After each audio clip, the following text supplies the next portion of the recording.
Ал айтыңыз. Інім Жағыпар әкелді, көк капсула, импортный, соны ішіп, жаным қалды, кішкені бері қарап атырмын бұлай.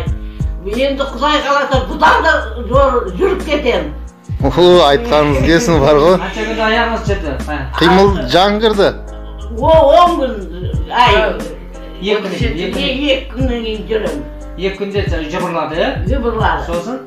Қанша күнде аяқ көйді қимылдады? 1 айда ойлайым, 1 айда. Аяқ өз қалпына келе бастады, е? Қалпына келе бастады. Ұйқы қалады? Ұйқы жақсы. Балалар не деп айтар? Балалар жақсы дейді бәрі. Тұрғым дейді тұрайын. Мен тұрған жоқ қойды, тұрайын содан кейін айтам дендерге дейін тұрайын дейін.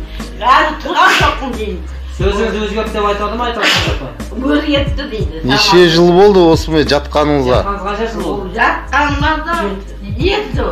7 жыл? 7 жыл. Бұрын не болып істедіңіз жұмыс? Мектепте мұғалім. Қай мектепте мұғалім болып істедіңіз? Майша Әбенова. Керемет. Мұғалім болсаңыз қанша адамға сабақ беріп, Иә.